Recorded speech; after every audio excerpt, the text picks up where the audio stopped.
स्वतंत्रता स्वागत भाग 10 विस्तार से। श्री राज जी कहते हैं कि बुनकरों को इतनी प्रसन्नता हो रही थी कि प्रसन्नता के कारण उनके पैर पृथ्वी पर नहीं टिक रहे थे।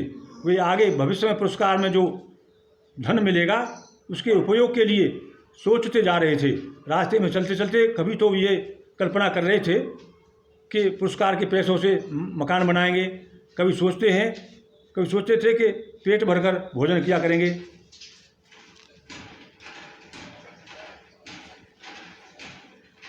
हर्ष भूमि पर पैरन रखता पुरस्कार दीवानों का, हर्ष भूमि पर पैरन रखता पुरस्कार दीवानों का, कला गर्भ बुन जाल बिछाता किन भावी अनुमानों का। चलते चलते इष्ट मार्ग पर कभी भवन निर्माण हुआ, कभी श्रेष्ठ भावी जीवन का जठरा नल से त्राण हुआ। श्री राज जी कहते हैं कि इधर तो बुनकरों के मन में अच्छी आशा करते जाते थे, उधर आकाशवाणी मूक आवाज़ में यह संदेश सुनाती थी। यह संदेश सुनाती मालूम पड़ती थी कि अरे बुनकरो, तुम अपने मन में क्या सोच रहे हो? अरे तुमको नादानी में काल तुम्हारी चोटी को पकड़कर ले जा रहा है। अरे सूखे बादलों से ही वज्रपात हो जाएगा, बिजली गिरेगी और उससे पानी में आग लग जाएगी। अर्थात आप जो सोच रहे हो यह बात नहीं है, संकेत बहुत ही अशुभ हैं। इधर कल्पना के पंखों पर आशा उड़ती जाती थी, उधर मूक वाणी अंबर से यह संदेश सुनाती थी, चोटी पकड़ लिए जाता है काल तुम्हें नादानी में, सूखे बादल वज्र गिरेगा आग लगेगी पानी में। चोटी पकड़ लिए जाता है काल तुम्हें नादानी में, सूखे बादल वज्र गिरेगा आग लगेगी पानी में। आगे आकाशवाणी कह रही थी कि तुम्हारा मायावी दुर्भाग्य ही सौभाग्य बनकर तुम्हें बुलाने के लिए आया है और तुम्हारी बुद्धि को भ्रमित करके अग्नि में शीतलता भरकर यहाँ आया है। तुम्हारी इच्छा के कोमल फूलों में कांटों का दुख भरा हुआ है। तुमने जो फूलों की कल्पना की है वह एक धोखा है। यहाँ तो मनमानी कपट कला है, यहाँ पर सत्य कला का प्रदर्शन नहीं है। माया भी दुर्भाग्य बना सौभाग्य बुलाने आया है, माया भी दुर्भाग्य बना सौभाग्य बुलाने आया है। भ्रांति मानकर बुद्धि अनल में शीतलता भर लाया है। इच्छित पुष्पों की कोमलता कसक लिए है सूलों की, प्रतिकूलों का यह धोखा है सुखद कल्पना फूलों की। सत्य कला का कहाँ प्रदर्शन, कपट कला मनमानी में, सूखे बादल वज्र गिरेगा आग लगेगी पानी में। आकाशवाणी आगे कह रही है कि तुमने जो आज कल्पना की है उसमें बहुत अधिक परिवर्तन होगा। आज आपके सीधे हृदय पर निर्दयता का नंगा नाच होगा।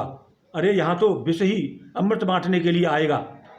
आप कुशल पूर्वक आप प्रसन्न होकर मृत्यु से अपने जीवन की भिक्षा मांगने के लिए जा रहे हो। यहाँ तो मृगतृष्णा का पानी है, इससे प्यास नहीं बुझेगी।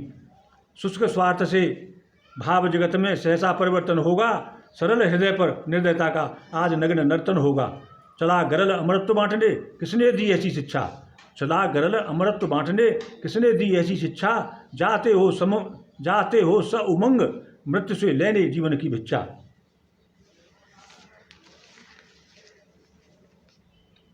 आकाशवाणी आगे फिर कहती है कि अरे आप अन्यायी के कठोर हृदय में न्याय देखने को जा रहे हो। जहाँ पर वृक्ष नहीं है वहाँ फल देखना चाहते हो। अरे वहाँ तो अंग्रेज रूपी शिकारी आप रूपी पक्षियों के जीवन के लिए जाल बिछाकर बैठे हैं। उसे तो तेरी करुणा कहानी में ही मधुर संगीत मिलेगा, अर्थात आपको दुखी करके ही उनको आनंद प्राप्त होगा। सूखे बादलों से ही वज्र गिरेगा और पानी में आग लग जाएगी। अन्यायी के निष्ठुर उर में न्याय खोजने जाते हो, अन्यायी के निष्ठुर उर में न्याय खोजने जाते हो। मिथ्या पादप पर यथार्थ का अनुपम फल टकाते हो। दाना ब्याद बिखेर अलक्षित जाल बिछाए बैठा है। पक्ष वर्ग तेरे जीवन पर आंख लगाए बैठा है। उसे मधुर संगीत मिलेगा तेरी करुण कहानी में, उसे मधुर संगीत मिलेगा तेरी करुण कहानी में। सूखे बादल वज्र गिरेगा आग लगेगी पानी में।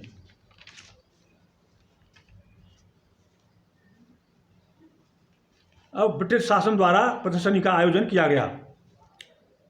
जिस बुनकर की सुंदर कृति को सब अच्छी प्रकार देखते थे तो उस बुनकर को बहुत ही प्रसन्नता होती थी। उसे अपनी कला कुशलता की प्रशंसा सुनकर अभिमान जागृत हो जाता था। उसे ऐसा मालूम पड़ता था मानो उसे अपने इष्ट देव से इच्छित वरदान मिल गया हो।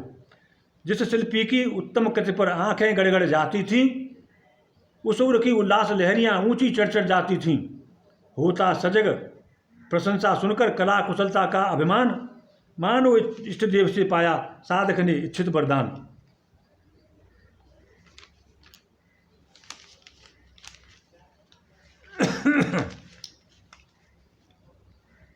बुनकरों की उस प्रदर्शनी में बुनकरों तथा अंग्रेजों के हृदय के अलग अलग भाव थे। बुनकरों के हृदयों में प्रेम तथा प्रसन्नता का निष्कपट भाव तथा अंग्रेजों के हृदयों में द्वेष तथा क्रूरता का भाव भरा था। विक्रेता अर्थात ग्राहक का ग्राहक बना हुआ था। विक्रेता ग्राहक का ग्राहक बना हुआ था अर्थात ग्राहक अंग्रेज, विक्रेता बुनकरों के हाथों को काटने के लिए ग्राहक बने हुए थे। इस भाव को अंग्रेज कपट भाव रखकर छिपाए हुए थे। दृष्टि के स्वागत पथ पर दृष्टि बिछाए बैठी थी। विक्रेता ग्राहक का ग्राहक भाव छिपाए बैठी थी। विक्रेता तथा ग्राहक दोनों के अपने हृदयों के अलग अलग भावों से अपनी अपनी तृप्ति संतुष्टि करने की सोच रहे थे। उसका सत्य कला का आदर करता बारंबार सचाव करती तृप्तिदाता को तृप्त बनाने का प्रस्ताव। बुनकरों की कला की सुंदर कृतियाँ अंग्रेजों के हृदय को पत्थर कठोर निर्दयी तथा क्रूर बना रही थीं। अर्थात बुनकरों की सुंदर कृतियाँ अंग्रेजों को अच्छी नहीं लग रही थी। सौकुमार सौंदर्य किसी का हृदय बनाता था पाषाण। थी सजीवता दृष्टि सूत्र से खींच रही दर्शक के प्राण। श्री नाथ जी कहते हैं कि इस प्रदर्शनी के दर्शक केवल अंग्रेज स्त्री पुरुष थे। इस प्रदर्शनी के दर्शक केवल अंग्रेज स्त्री पुरुष ही थे। उनमें केवल ईर्ष्या ही भरी हुई थी। इस प्रदर्शनी के दर्शक थे केवल गोरे नर नारी। विचित्रता बनकर उछती थी मत्सरता की चिनगारी। श्री नाथ जी कहते हैं कि अंग्रेजों ने कुशल बुनकरों को अपना शत्रु मान लिया और उनके हाथ कटवा लिए। यह उनको विशेष पुरस्कार दे दिया। ये दक्ष बुनकरों को बैरी ने मान लिया बैरी का रूप। दक्ष बुनकरों को बैरी ने मान लिया बैरी का रूप। हाथ लिए कटवा उनको यह पुरस्कार दे दिया अनूप। हाथ लिए कटवा उनको यह पुरस्कार दे दिया अनूप। भारत माता की जय।